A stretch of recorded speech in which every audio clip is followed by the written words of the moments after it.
Всем привет! Меня зовут Кристиан Куприянов. Вот у нас будет задание, мы начнем с легкого задания. Вот это задание, связанное у нас с социальной сферой. Оно звучит так, что найдите в приведенном ниже списке неформальные негативные санкции. Запишите цифры, под которыми они указаны.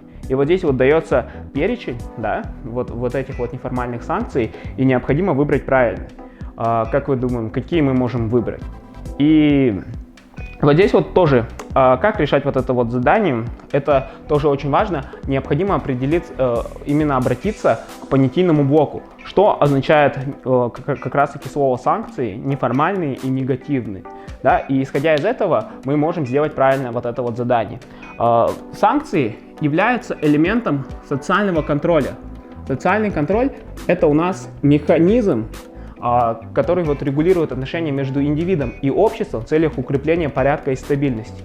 Чтобы вот этот вот социальный контроль был, из-за того, что он есть у нас, поэтому у нас и стабильность в обществе обеспечивается. И он состоит из двух элементов, социальный контроль. Это так называемых социальных норм, социальные нормы и социальные санкции. Социальные санкции. Вот. Социальные нормы, они означают определенные правила поведения, регулирующие общественные отношения. Это могут быть правовые нормы, могут быть традиции, обычаи, религиозные нормы и так далее. Социальные санкции, кстати, большинство ребят думают, что санкции, они обозначают что-то негативное. Но санкции, они именно у нас характеризуют определенную реакцию общества на поведение, допустим, индивидов, личности в обществе. Это реакция общества на поведение. Реакция общества. И она может быть абсолютно разной.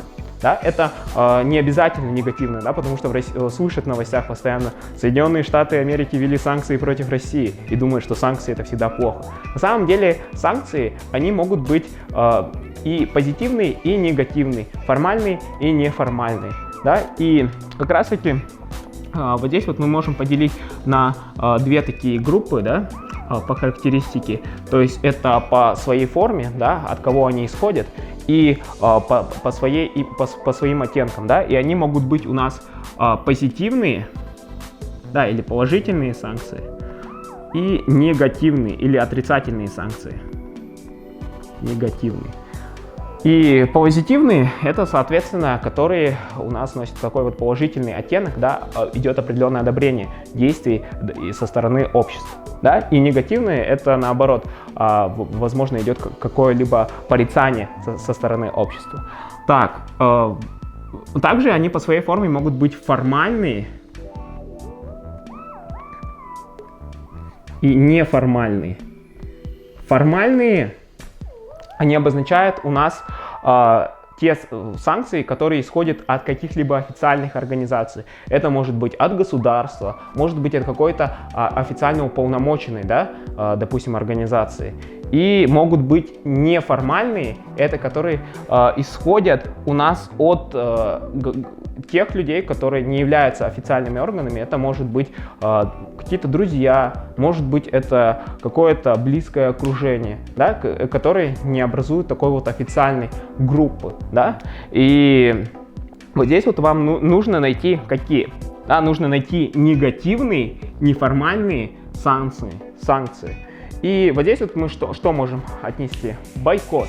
Бойкот. У нас, кстати, это слово произошло от имени Чарльза Бойкота, который вот в 19 веке его работники объявили такую вот молчанку, в игру молчанку.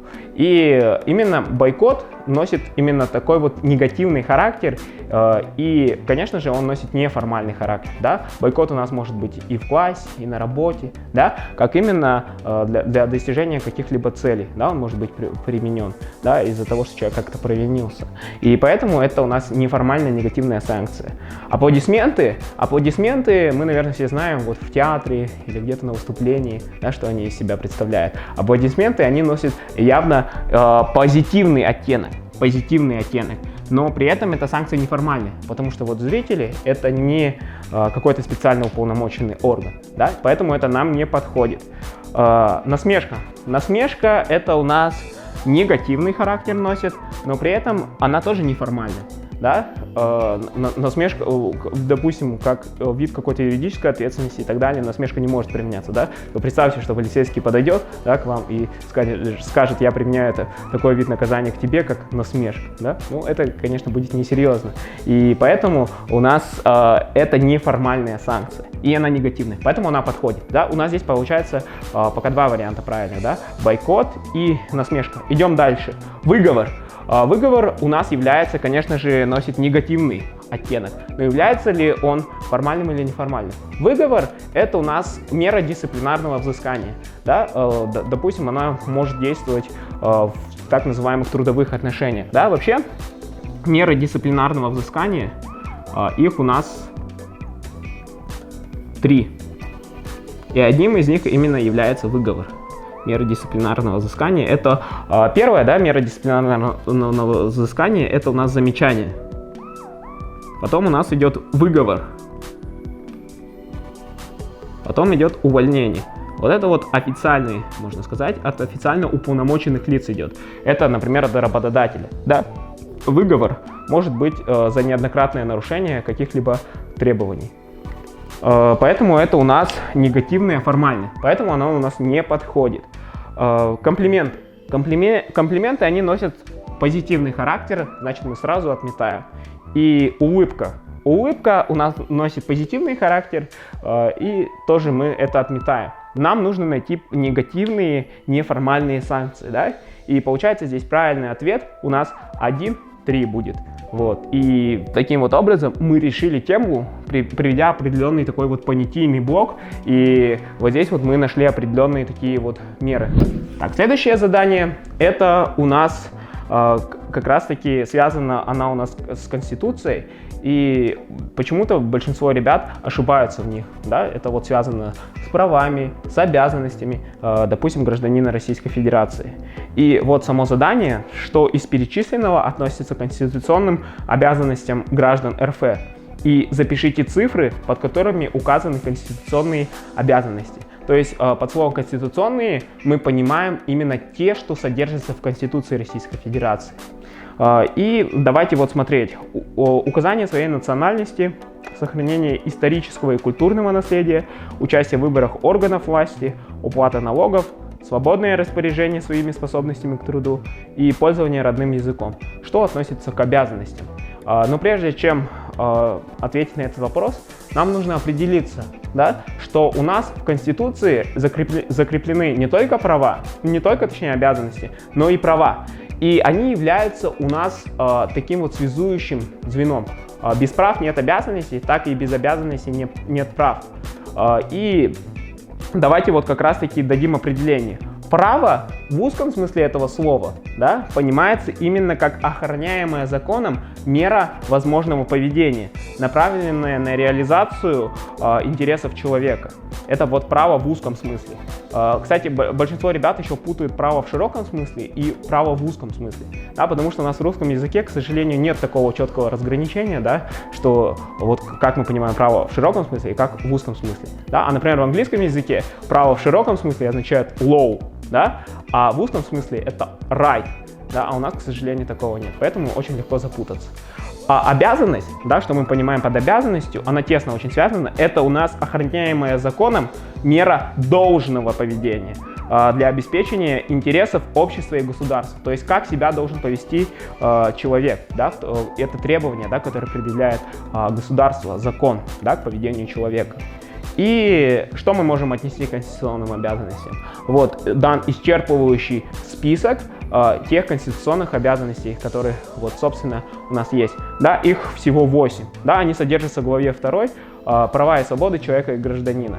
И мы можем как раз-таки здесь найти, да, что это у нас сохранение исторического и культурного наследия, да, или это у нас в Конституции как сформулировано как забота о памятниках истории и культуры. Это статья 44, часть 3. Ну, статью, конечно, запоминать не обязательно, но вот для сведений.